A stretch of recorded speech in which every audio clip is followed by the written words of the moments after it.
जन्म साखी साखी अरब देश के बादशाह से।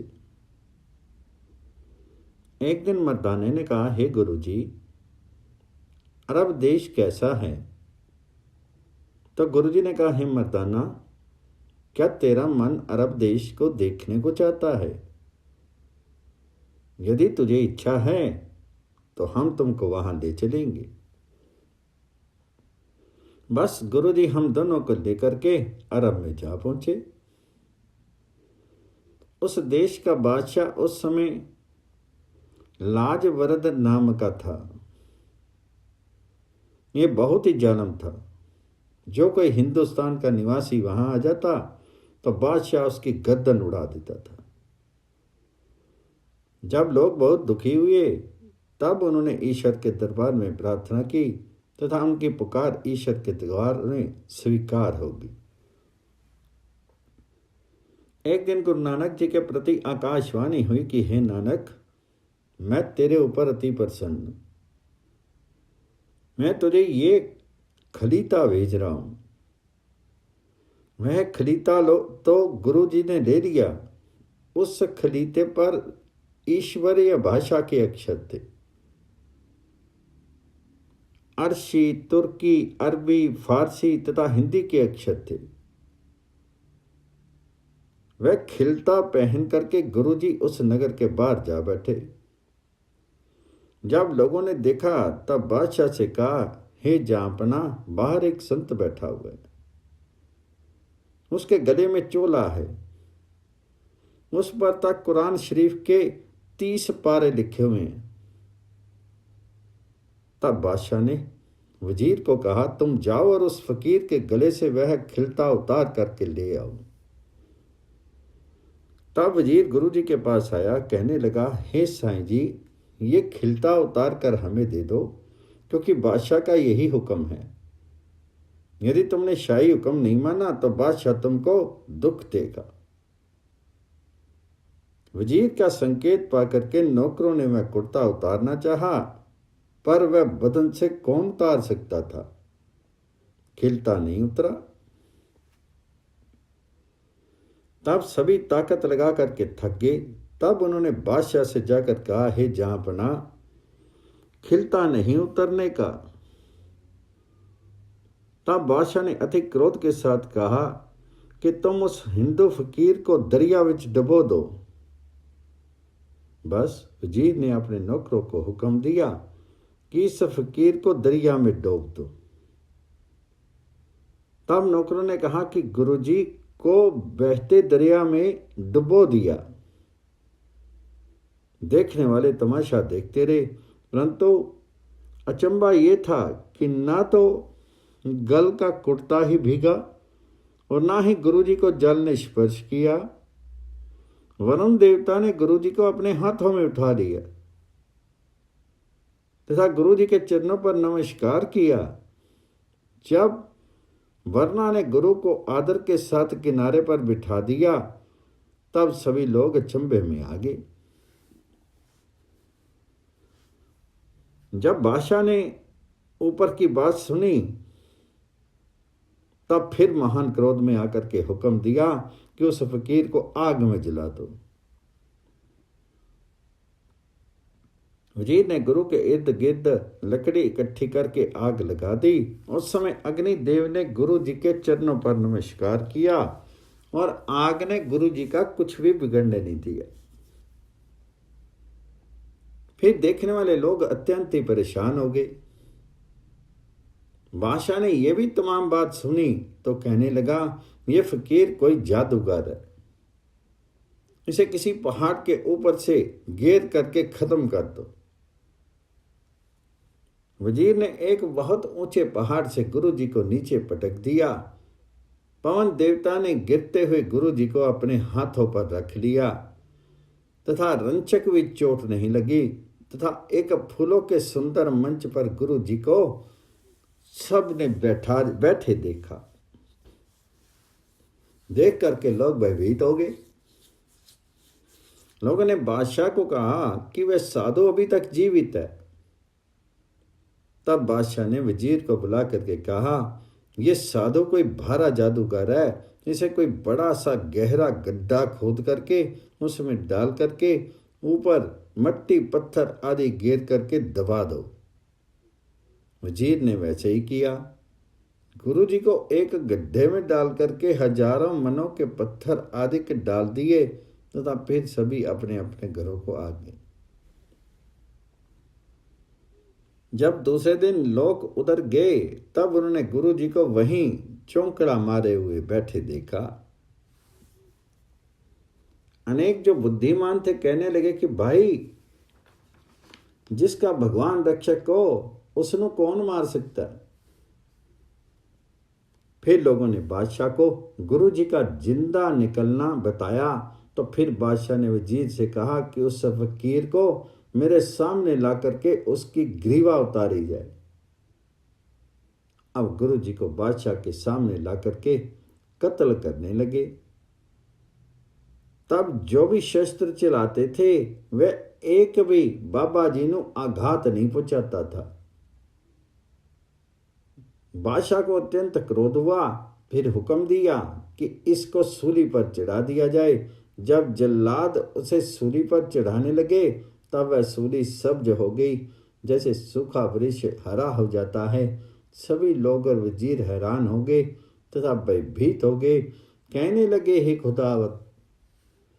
हे खुदाबंद, ये फकीर क्या बला है जो आग, पानी, पत्थर, शस्त्र और सूली आदि सभी नहीं मरता है और ना ही इसके कंठ से कुर्ता ही उतरता है। ये क्या माजरा है। इधर जो बादशाह के दरबार में बुद्धिमान थे उन्होंने कहा, हे जहाँपना, ये फकीर तो कोई महापुरुष नजर आता है। ऐसा मालूम होता है परमात्मा ने फकीर का रूप धार रखा है, क्योंकि अग्नि, जल, पवन आदि के सभी इसकी आज्ञा को मानते हैं। हमें तो ये मालूम होता है कि ये साधु नहीं है, परमात्मा ही तुम्हारी परीक्षा लेने आया है। इधर तो ये बातें हो रही थी, उधर मर्दाने ने और मैंने बाले ने गुरु जी से प्रार्थना की कि हे गुरुदेव, ये बादशाह अत्यंत पापी है, इसे दंड अवश्य देना चाहिए। तब गुरु ने हंस करके उत्तर दिया, हे बाला और मर्दाना, जो कुछ प्यारे की इच्छा वही हो रहा है।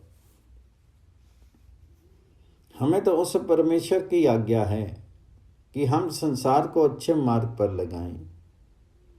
उसे किसी की प्रकृति होती है, वह वैसा ही कर्तव्य करता है, और जिसकी रक्षा ईश्वर करता है उसनु कौन मारने वाला है। जो पुरुष जैसा कर्म करता है उसका फल वह परमात्मा ही देता है। हमारा किसी से कोई वैर विरोध नहीं है। जो पाप करेगा उसका उत्तर दायित्व उसी पर ही होगा। हे मर्दाना, तुम शांत रहो, जो कुछ होता है उसे देखते जाओ। मनुष्य की प्रकृति ही ऐसी है कि जब इससे कोई महान कुकर्म हो जाए तब स्वाभाविक इसे अपने कृत्य से गिलानी हो जाती है तथा पश्चाताप से जलने लग जाता है। बादशाह की आंत खुली, वह नंगे पैर और कट में कपड़ा डाले तथा मुख में घास लेकर श्री गुरु जी के चरणों में उपस्थित हुआ तथा त्राहिमाम के शब्द कहने लगा, हे महाराज, मैं अधम हूँ, पापी हूँ, आप मुझे क्षमा कर दें।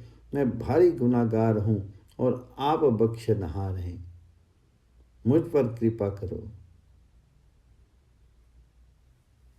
मैं आपका दास हूँ। फिर कांपता कांपता बादशाह गुरु जी के ऊपर ही गिर गया। तब फिर हाथ बांध करके कहने लगा, हे खुदा के रूप फकीर जी, आप मेरे सहित मेरे देश को क्षमा कर दो। मेरे तो भय से प्राण सूख रहे हैं। आप दयालु हो, सभी कुछ आपके ही वश है। फिर बहुमूल्य भेंट गुरु जी को आगे रख करके लाख प्रकार से प्रार्थना की और कहा कि आगे से जैसे आपकी आज्ञा होगी वैसे ही किया जाएगा। गुरु जी ने कृपा करके कहा, हे बादशाह, हम तब तेरे पर प्रसन्न होंगे जब तू ये प्रण करे कि मैं आगे से किसी मनुष्य को दुख नहीं दूंगा तथा पक्षपात को छोड़ करके सदैव न्याय करूंगा, नेक रहूंगा। यदि तुमने प्रण करके फिर भी वैसा ही बुरा कर्तव्य रखा तो याद रखो, फिर तुमको भारी दोजख में डाल दिया जाएगा और फिर तुम्हारे ऊपर कृपा नहीं की जाएगी। बादशाह ने कहा, हे गुरुदेव, अब तो मुझे में एक तिनका भी तोड़ने की सामर्थ्य नहीं है। जैसे आप आज्ञा दोगे उसी प्रकार समस्त आयु भर करूंगा। ये मेरा सच्चा प्रण है। गुरु जी ने कहा, देखो, उस परमात्मा का नाम जपो और अपने देश में लंगर की प्रथा चलाओ, गरीबों की पालना करो, पापों को दूर से ही त्याग दो, न्याय करो, सिफारिश नहीं मानो। तथा बादशाह ने गुरु जी की सभी आज्ञाएं स्वीकार की तथा उस दिन गुरु जी का शिष्य बन गया। जब देश का बादशाह ही गुरु जी का मुरीद हुआ तो फिर प्रजा कब पीछे रहने वाली थी, क्योंकि कहा है कि यथा राजा तथा प्रजा। इस परमान के अनुसार सभी जनता श्री गुरु नानक देव जी महाराज की शिष्य होगी। आप गुरु जी कुछ दिन उस बादशाह के मेहमान रह करके फिर भ्रमण पर चले गए। जन्म साखी एक पठान की।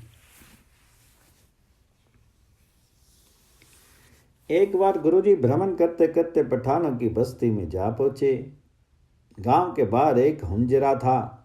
मर्दाने ने पूछा, हे महाराज, ये हुजरा यहाँ किसने बनवाया है? तो गुरुजी ने कहा, हे मर्दाना, इसी गांव का एक पठान है, उसी ने यह हुजरा बनवाया है। वह इसी जगह आकर के शाम की नमाज पढ़ता है और उसको यहाँ खड़े खड़े आलम लोग मसले सुनाते हैं, परंतु उसके मन में रंचक विद्या नहीं आती है। फिर भी दिन के समय वह नगरों को लूट लेता है। हम उसको मिलने के लिए इधर आए हैं, परंतु ऐसे पुरुष को मिलना अच्छा नहीं होता, परंतु हमें तो दूसरों के कुकृत्यों पर दया आ जाती। इतनी बात हो रही थी कि शाम होगी।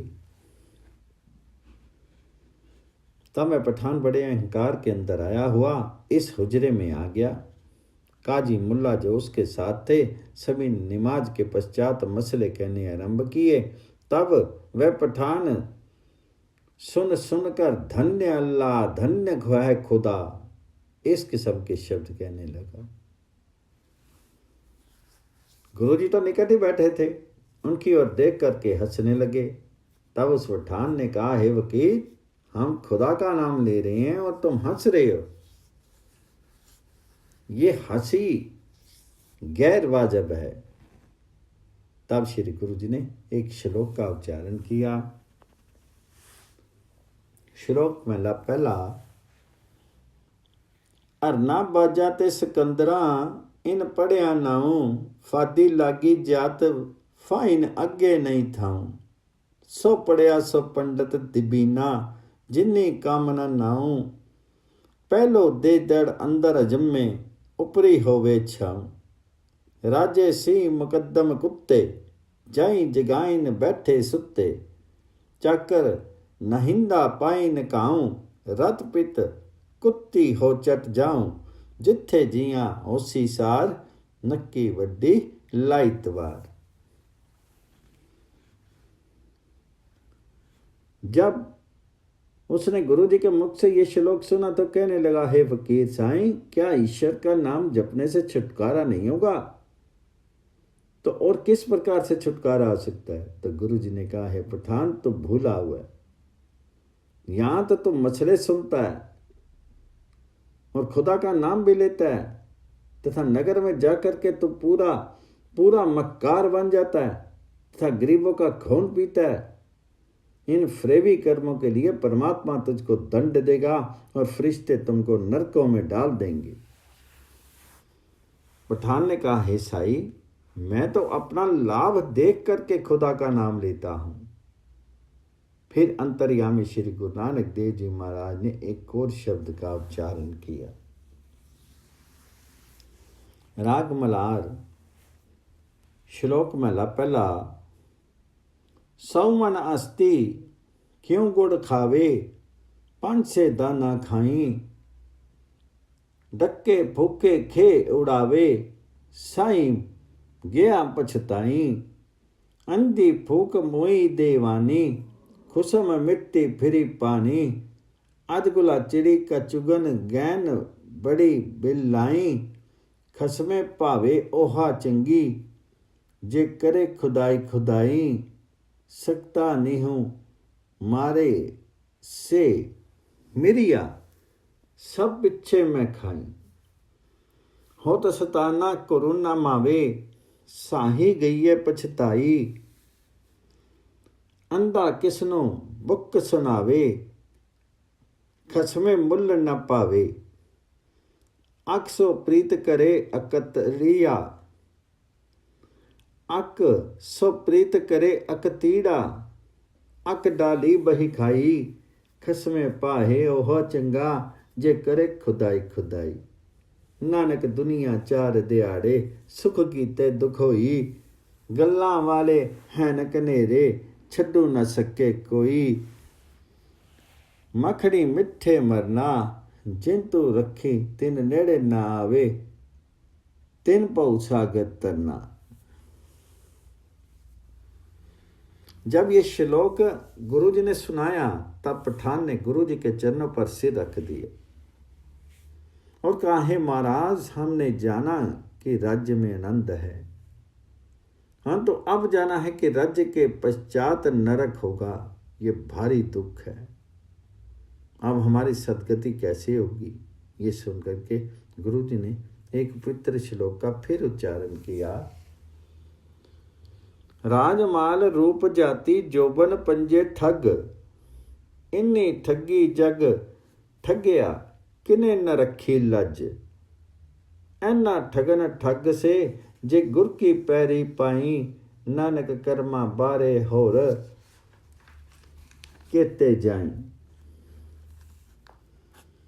ये श्लोक सुनकर के पठान श्री गुरु जी के चरणों पर गिर गया और कहने लगा, साधु तो परमात्मा के प्यारे होते हैं, आप मेरा गुनाह माफ करो। हे महाराज, मैं तो आपकी शरण हूँ। गुरु जी ने कहा, हे भाई, आज तुमको क्षमा की जाती है, परंतु आगे से कोई बुरा काम नहीं करना होगा। नेकी के मार्ग पर सदैव चलना होगा। तब वह पठान श्री गुरु नानक देव जी के दरबार में शिष्य हो गया। इस प्रकार उनका कल्याण करने के लिए तथा उसकी प्रार्थना को स्वीकार करते हुए गुरु जी उसके घर में ठीक 9 मास व्यतीत करके उस पर अति प्रसन्न हुए, उसे अभयदान दिया। अब गुरु जी ने कहा कि आप लोग जो कुछ मांगना चाहो मांग लो। उन्होंने कहा, हे गुरु जी, आप अपनी कृपा से वह वस्तु हमें दो जिसको हमारी आगे की संतान भी देख करके आपकी दया का स्मरण रखे।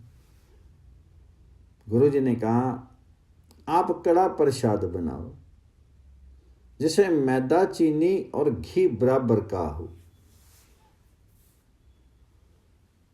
उन्होंने एक हिंदू हलवाई से कड़ा प्रसाद बनवाया तथा गुरु जी के आगे रखवा दिया। गुरु जी ने कहा, तुम लोग इस पर एक चादर डालो। जब चादर डालेगी तब गुरु जी ने कहा, तुम बैठ करके वाहिगुरु वाहिगुरु का जाप करो। उन पठानों ने वैसा ही किया। फिर गुरु जी ने मुझे कहा, हे बाला, ये चादर उठा के इनको दे दो। मैंने चादर उतार करके उन लोगों को दे दी। गुरु जी ने आज्ञा दी कि तुम कड़ा प्रसाद इन लोगों में बांट दो। जब चादर उठाई गई तो उस कड़ा में एक पंजे का निशान लगा हुआ था तथा गुरुजी ने उससे कहा, जब तुमको कोई कठिन काम आ पड़े तब इस प्रकार कड़ा प्रसाद बना के नाम जपना। चादर डाल करके प्रभु से विनती करना। जब चादर उतरने पर पंजे का निशान देखो तो जान लेना कि तुम्हारा कार्य अवश्य ठीक होगा और फिर कड़ा को बांट देना। यदि पंजा नहीं लगा तो वह कड़ा प्रसाद नहीं बांटना। पठानों में आज तक यही रीति है। वे सभी पठान गुरु जी के शिष्य बन गए। उनका उद्धार करके श्री गुरु जी महाराज वहां से रवाना हुए।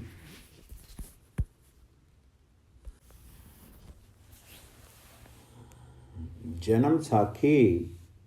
साखी भगतों के साथ। एक दिन गुरु जी के पास कुछ भक्त लोग आए और कहने लगे, हे महाराज, हमने कुछ पूछना है और आज्ञा हो तो हम पूछें। तो गुरु जी ने कहा, हे भगवान के प्यारे, जो कुछ आपकी इच्छा वो पूछो। उन्होंने कहा, हे महाराज, ये जीव जो कुछ पुण्य पाप करता है और जो ये माया के पीछे भागा भागा फिरता है, क्या ये किसी की प्रेरणा से करता है अथवा ये स्वयं स्वतंत्र रूप से करता है? इसके उत्तर में श्री गुरु जी ने कहा, शब्द उच्चारण किया, राग बिलावल में लाइक। मन का क्या मनसा करे, ई मन पाप पुण्य करे, माया पद माते त्रिपत न आवे, त्रिपत मुकत मन साचा पावे। तन तन चलत सब देख अभिमाना, बिन नावे क्यों संग न जाना। कीजे रस भोग खुशियां मन केरी, तन लोका तनु पसमे तेरी। खाकू खाक रले सब फैल, बिन शब्दे नहीं उतरे मैल। गुरु जी कहते हैं कि हे राम के भक्तों, ये प्राणी भक्ति भी करता है, योग भी करता है और धन को एकत्र करके खजाने की कर लेता है। धन माया के जो आनंद हैं वे इसके साथ नहीं जाते और शीर भस्म हो जाएगा और दौलत को अन्य लोग ले जाएंगे। धन के लिए जो इसने पाप किए वे सभी इसको नरक में ले जाएंगे। परमात्मा के नाम के बगैर इसका कोई मित्र नहीं होगा।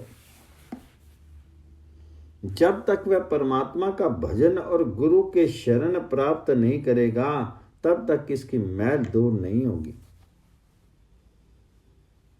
ईश्वर भजन से इसका छुटकारा होगा। फिर उन्होंने पूछा, हे महाराज, यही प्राणी जिस योनि में जाता है तथा जिसमें नाचता है, ये उस नाचने से किस प्रकार छूटेगा? फिर गुरुजी ने एक पौड़ी कही। पौड़ी, गीत नाद तन ताल सकूरे, तिह गुण उपजे विन से दूरे। दूजी दुर्मति दर्द न जाई, छुट्टे गुरमुखी दारू गुण गाई। अर्थात गुरु जी कहते हैं कि हे भक्तजनों, मरने वाले को गीत नाद ताल पखावजे बजाए जाते हैं, तब वह प्राणी उसके ही कारण नाचता है। और ये प्राणी जो योनि में पड़ता है, इसे करके काम क्रोध लोभ मोह अहंकार तथा ममता के लिए अनेकों योनियों में जाता है। बार बार इसका नाश होता है तथा बार बार ये उपजता है। आपका बिछड़ा हुआ फिर नहीं मिलेगा। एक प्राणियों की आयुएं अनेकों वर्ष की हैं, जैसे लाखों वर्ष तक पाषाण की आयु है। ये उससे भ्रमण करता रहता है। इस प्रकार मनुष्य जन्म का गया हुआ प्राणी बहुत ही दूर चला जाता है। दुर्मति बड़ा भारी रोग है। फिर भक्त कहने लगे, हे गुरु जी, इस जीव की ये दुर्गति रोग किस प्रकार दूर होगा?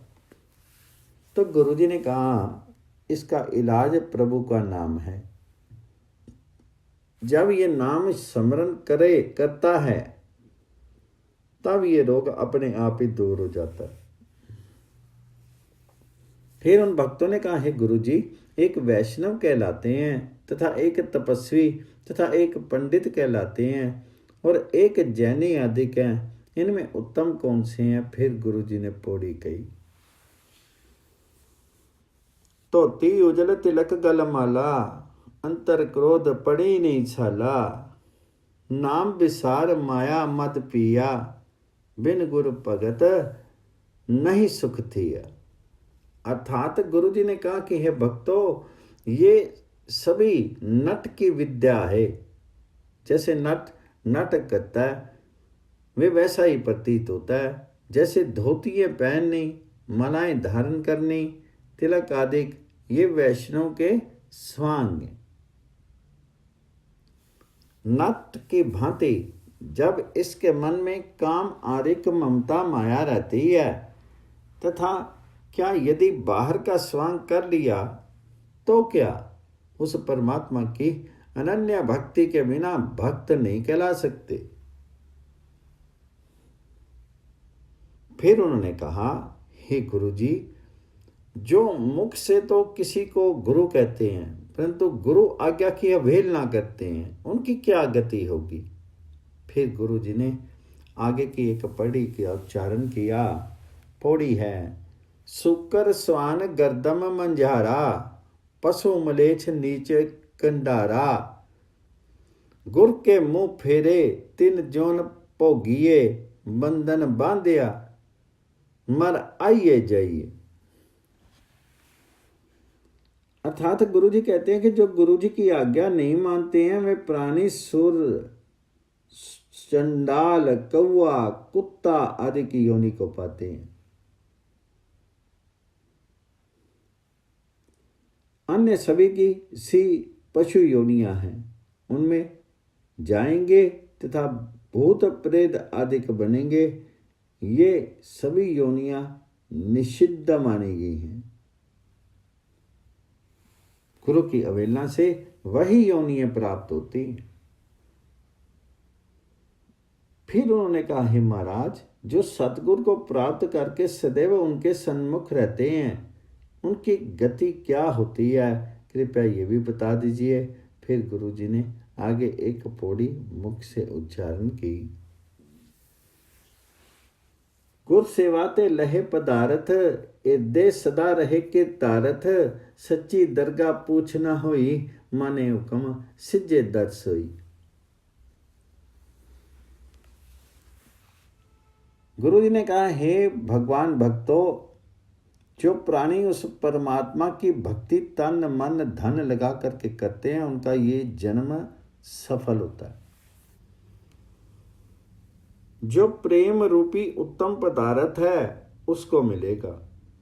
उस परमेश्वर की कृपा से उसका अंतरात्मा भी परम पवित्र हो जाएगा तथा मुक्त धाम में उसको कोई रुकावट नहीं होगी और परमात्मा के दरबार में उस प्राणी का मान होगा।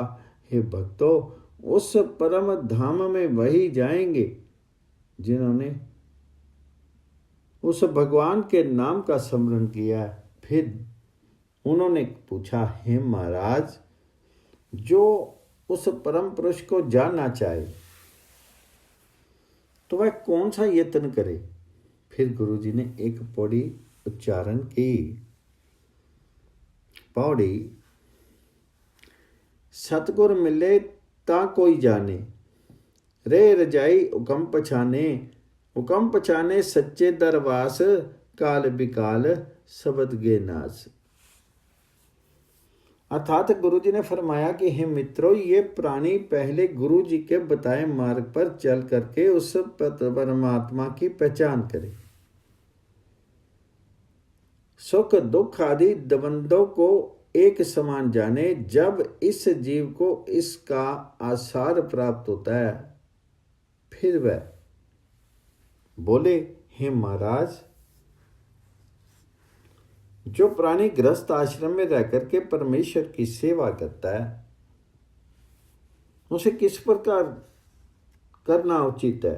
फिर भी गुरु जी ने आगे की पवित्र पौड़ी उच्चारण की। पौड़ी, रहे अतीत जाने समतिस का, तन मन अर्पे हैं ई जिसका, ना ओ आवे ना ओ जाए, नानक साचे साच समय। अर्थात गुरु जी फरमाने लगे, हे मित्र, गृहस्थी को उचित है कि वे गृहस्थ में इस प्रकार है जैसे कोई अतीत आलसी बैठ जाए।